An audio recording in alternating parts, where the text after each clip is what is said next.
Bila shaka mtakubaliana nami kwamba tukio la kukamatwa, kuteswa na kusulubiwa kwa Bwana wetu Yesu Kristo ilileta mtikisiko mkubwa katika maisha ya wafuasi.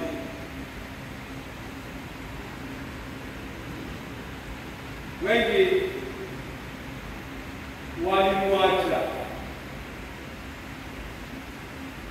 na hao wengi sio wale waliokuwa wanafuata kwa mbali.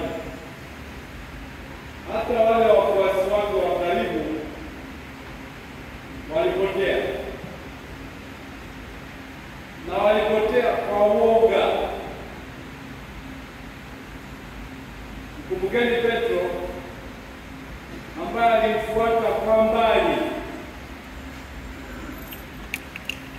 na alipokabiliwa na kabinti kadogo akamuuliza, wewe sio mmoja wa wafuasi wake? Naamini mnakumbuka jibu lake. Alimkana mara tatu, na hilo ni tendo la mtu mzee. Na wewe je?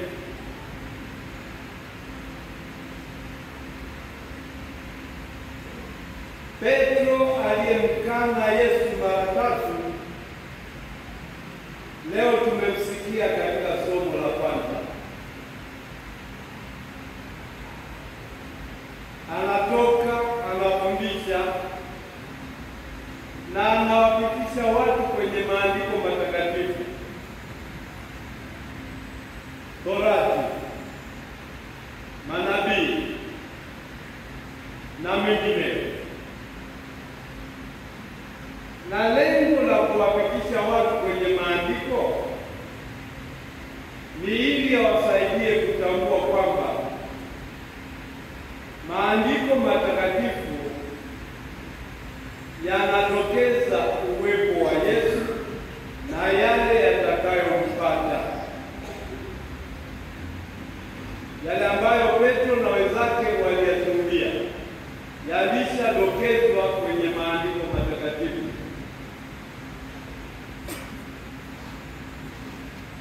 Na Petro ambaye sasa woga umeshamtoka, anatoa kauli nzito: nasi ni mashahidi wake.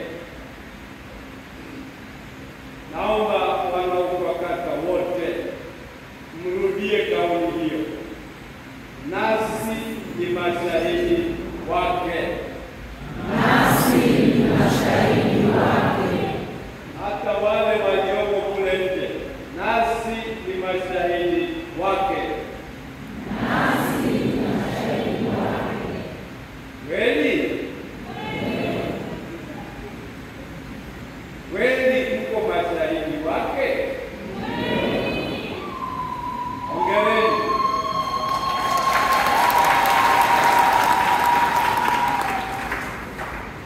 Ndio, ni wajibu wenu kama wabatizwa kuwa mashahidi wa Kristo. Huo ni wito wa kila muumini. Huo ni wito wa kila mbatizwa. Nani wanaokakata? Mmeamua kuwa mashahidi wa Kristo kwa kutumia moja ya vipaji alivyowapa. Mnavyo vipaji vingi. Mnacho kipaji cha imani, mnacho kipaji cha uhai, mnacho kipaji cha afya, mnacho kipaji cha elimu, mnacho kipaji cha ibada, mnacho kipaji na kadhalika na kadhalika. Katika vipaji vyote vilivyojaliwa na Mungu, Leo mmekusanyika hapa kuadhimisha moja ya kipaji bayana, kipaji cha kuwa waimbaji, wanakwaya.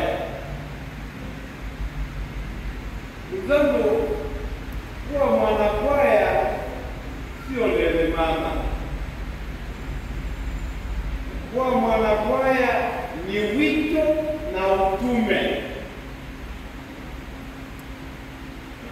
Kama hujajua, naomba tangu leo ujue. Wako kuwa mshiriki wa kwaya ni wito na ni utume.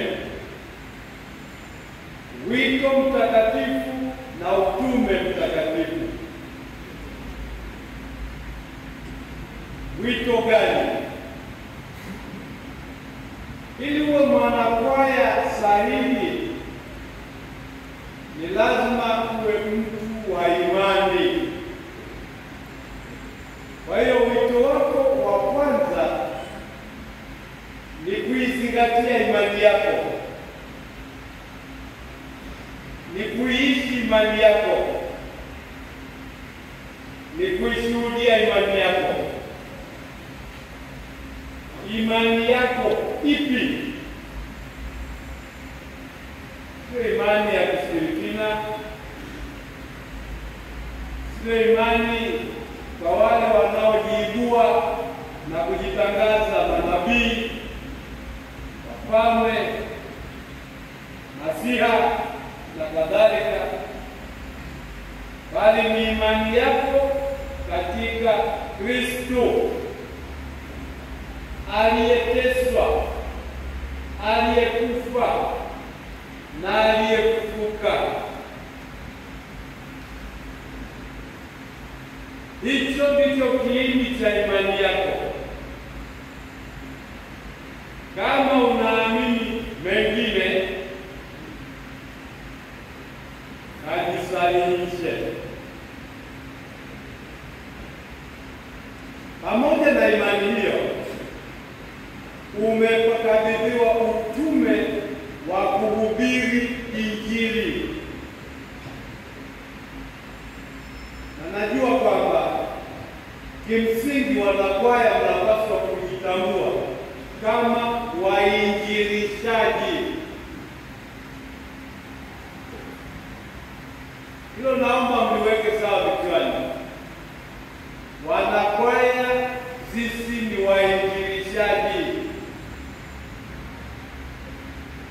sio watumbuizaji.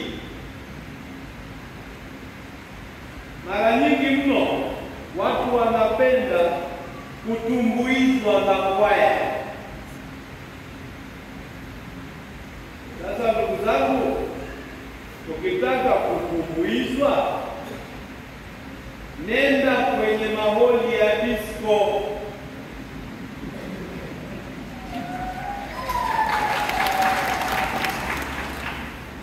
Lakini ukitaka kuinjilisha, ishi Ukristo wako na ishi ndani ya kanisa lako.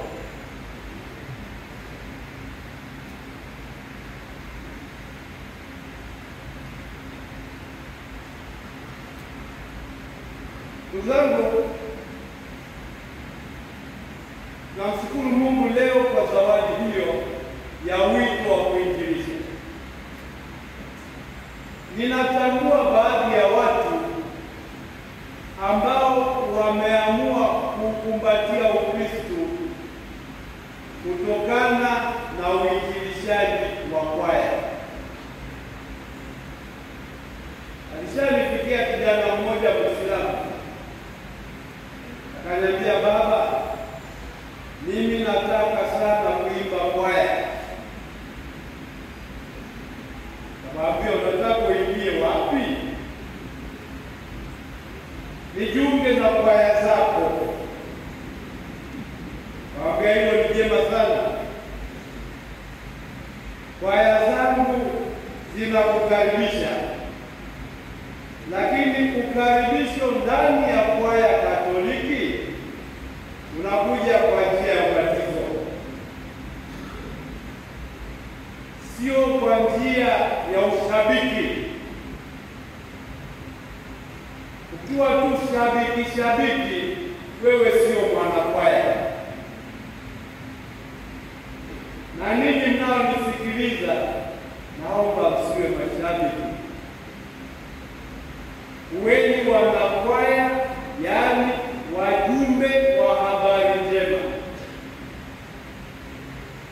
Na ili muwe wajumbe wa habari njema, ni lazima pia muijue hiyo habari njema. Kwa hiyo nawahimiza muwe wasomaji wazuri wa neno la Mungu, muwe watu wa kutafakari neno la Mungu. Katika kanisa la Tanzania leo hii tunashuhudia mkururu wa nyimbo nyingi nzuri. Hata leo tunaimba nyimbo nzuri, lakini ukienda kuchunguza undani wa nyimbo nzuri, ni matokeo ya kulitafakari neno la Mungu. Huwezi ukakurupuka kutoka kitandani ukasema nimeoteshwa ndoto natunga wimbo. Unaenda kuzama kwenye tafakari ya neno la Mungu, na hiyo tafakari inazaa wimbo ndani yako. Ikiwa sivyo, utatuimbia ngonjera. Na ngonjera zina nafasi yake katika maisha, lakini kanisani sio mahali pa ngonjera. Ni mahali pa nyimbo zenye kuakisi imani, zenye kutangaza imani, zenye kumsifu, kumuomba, kumwabudu na kumtukuza Mungu. Ninyi wanaokata na waalika mjitambue kama wafuasi wa nyayo za wanawake waliokwenda kaburini kumtazama Yesu aliyezikwa,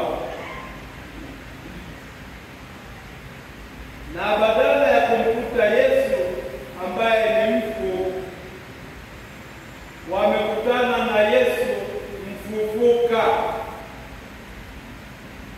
Kwanza, kabla sijaendelea sana, nitumie tena fursa hii kuwapongeza kwa tukio la ufufuko wa Kristo.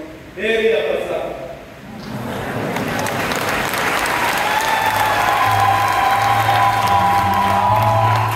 Walipokutana na Yesu mfufuka, walitaka kumng'ang'ania,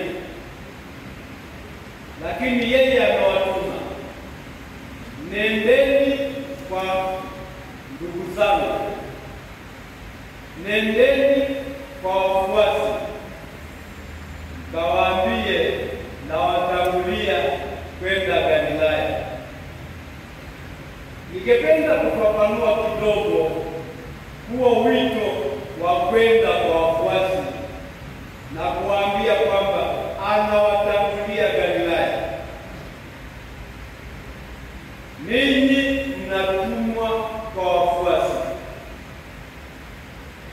mnatumwa na Kristo kufufuka.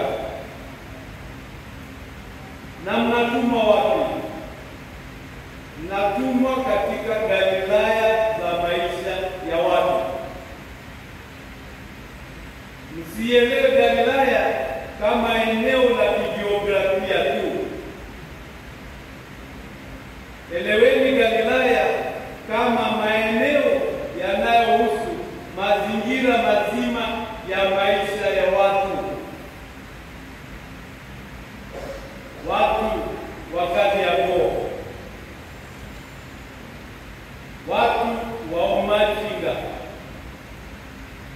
watu wakulima, watu maofisini, watu na kadhalika.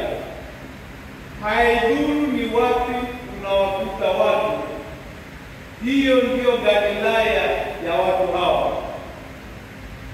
Watangazie habari njema ya Kristo kufufuka. Wasaidie wakutane na Kristo kufufuka. Wasaidie wamwamini, wampende na wamtangaze, wamshuhudie Kristo aliyeteswa, aliyekufa na aliyefufuka. Sisi Galilaya yetu inaitwa Tanzania. Tanzania ambayo ina baraka zake na changamoto zake. Mnazifahamu. Baadhi ya changamoto hizo mnahangaika nazo. Hata katika changamoto hizo, tangazeni habari njema. Shuhudieni ukweli. Jengeni haki. Leeni utawala wa haki. Tendeni yaliyo sahihi. Na ninaamini kwamba kama wanakwaya mko watu unaotoka katika fani mbalimbali za maisha katika nchi yetu. Hebu usiwe mfuata mkondo tu,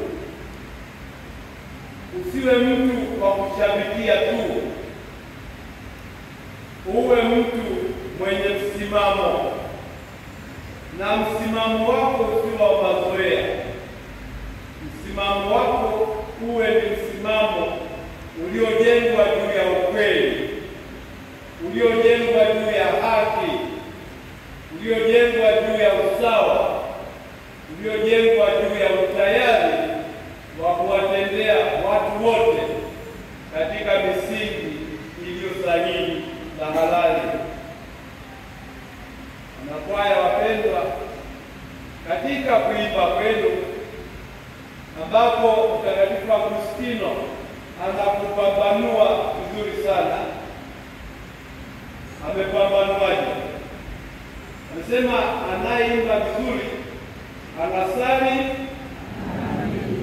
anayeimba vizuri anasali mara mbili. Sasa wewe hakikisha kwamba kuimba kwako ni kusali mara mbili. Na uwezi ukasali mara mbili kama wewe ni mhubiri. Uwezi ukasali mara mbili kama wewe ni shabiki wa dhuluma. Uwezi ukasali mara mbili kama wewe ni mwonevu. Uwezi ukasali mara mbili kama wewe ni mvurugaji wa haki na ukweli. Kwa hiyo tuhakikishe kwamba tunajiweka sawa, mioyo yetu, akili zetu na mawazo yetu yote yako kwenye mpangilio mzuri unaompendeza Mungu na ulio tayari kumsifu Mungu. Wapendwa wanaokutana, namshukuru Mungu kwa fursa hii ya kusali pamoja nanyi leo. Lakini pia namshukuru Mungu kwa uwepo wenu ndani ya jimbo kuu la Dar es Salaam. Namuomba Mungu